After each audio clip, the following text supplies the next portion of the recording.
The Clinical War Room Immune System High-Yield Review. We are jumping right into a rapid-fire, high-yield explainer on how the body trains, deploys, and regulates its microscopic infantry for the boards. Let's start with the primary training ground.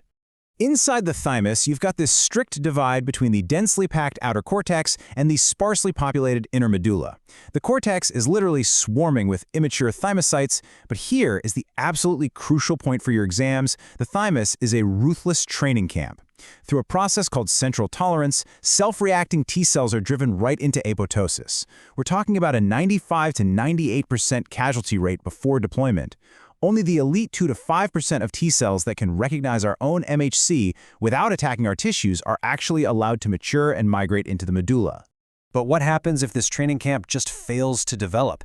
Well, that's a condition known as DeGeorge syndrome, which is caused by a congenital aplasia of the thymus. When this happens, the entire T-cell infantry is wiped out before it even begins.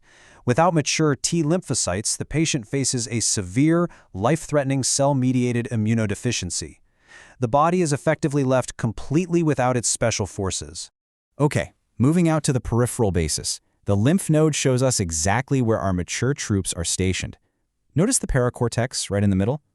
That's your T-cell zone. And it's rich in naive T cells, just waiting for antigen presentation from macrophages and interdigitating dendritic cells. Now, contrast that with the outer cortex. The cortex houses the primary and secondary lymphoid follicles, which are your B cell zones. When those B cells get activated, the follicles expand, they form a germinal center, and boom, they transform into massive, active antibody factories. Now, the spleen mimics this exact same division of labor, but on a massive blood-filtering scale. We've got two distinct compartments here. The central white pulp is your active immune base. Within that, you'll find the periarteriolar lymphoid sheath, or PALS for short, which acts as the T-cell area, while the surrounding marginal zone is heavily populated by B-cell lymphoid follicles. And surrounding all of this, the red pulp. It's literally a vascular graveyard where older, defective red blood cells are broken down and destroyed. So, let's connect that structure directly to the pathology. If a patient loses their spleen, whether that's through physical trauma or conditions like sickle cell, they lose those marginal zone B cells. And this isn't just a minor inconvenience, it throws the door wide open for bacterial sepsis. Specifically, you've absolutely got to remember these three encapsulated bacteria for the boards: Streptococcus pneumonia, Neisseria meningitis, and Haemophilus influenza. Without the spleen's specialized B cells to mount an attack against those polysaccharide capsules, these invaders can be rapidly fatal. Section 1. The mucosal front line, M cells and MALT. Shifting over to the localized gut war zone, take a look at the specialized M cells in the epithelial lining. Unlike your normal intestinal cells, M cells do not have microvilli. Instead, they're functionally designed for ambushes. They bear these deep basolateral invaginations, basically pockets, filled with B cells, T cells, and macrophages. Pathogens like Salmonella, Shigella, and poliovirus actually use these M cells as a portal of entry, falling right into the localized trap of the mucosa-associated lymphoid tissue, or MALT. Let's walk through that tactical pathway, step by step. First, the invading microbe gets endocytosed by the M cell. Second, it's transported directly into that basolateral pocket. Third, this instantly activates the local B lymphocytes, just waiting in the Peyer's patches. And finally, those activated B cells deploy their targeted artillery. They secrete dimeric IgA antibodies straight across the intestinal mucosa, neutralizing the threat locally before it can ever become systemic. Section 2. The infantry, distinguishing lymphocyte classes.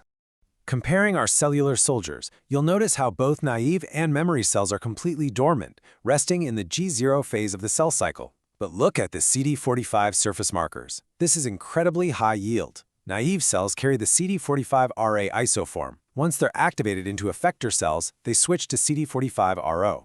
And when they eventually become long-living memory cells lying dormant for a rapid secondary strike, they retain that CD45RO marker. It's those memory cells that give you that lightning-fast response without the lag period of a primary infection.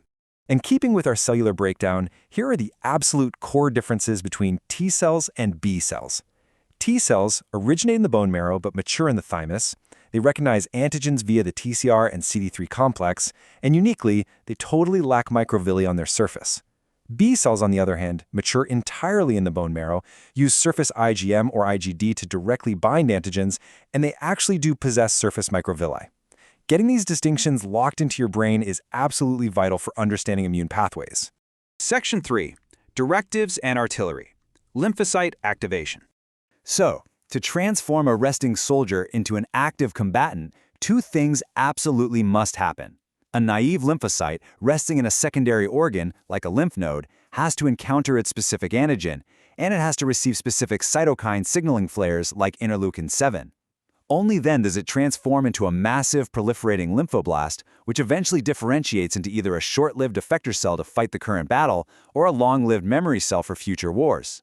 Speaking of those cytokine flares, let's rapidly review these high-yield artillery coordinators. Cytokines mediate the communication between immune cells. IL-2 is basically the great multiplier. It induces the proliferation of T, B, and natural killer cells. IL-4 is your specialized tactician. It dictates the exact type of antibody bombs the B cells are going to manufacture, specifically inducing a class switch to IgE and IgG4. And IL-5, that one is highly specific for promoting the growth and differentiation of eosinophils, which is crucial for fighting parasitic infections and mediating allergic responses. But what exactly happens when these chemical signals just don't stop firing? Well, that brings us to a catastrophic clinical scenario, the cytokine storm. This is hypercytokinemia. It's a state where artillery communication goes totally rogue. You get this uncontrolled immune cell activation in a single place, leading to massive friendly fire and collateral tissue breakdown. This is exactly the devastating mechanism we see driving mortality in things like acute respiratory distress syndrome, sepsis, and severe viral infections. So, the absolutely crucial point here is balance, which leaves us with a critical question to ponder. If cytokines act as the immune system's artillery, driving both targeted defense and collateral damage, how could mastering their suppression unlock the cure to both fatal autoimmune crossfire and systemic inflammatory storms? It's a literal life-or-death balancing act, and understanding these exact pathways is the very first step toward mastering it in the clinic. Keep reviewing these slides, lock down those cellular markers, and I'll catch you in the next explainer.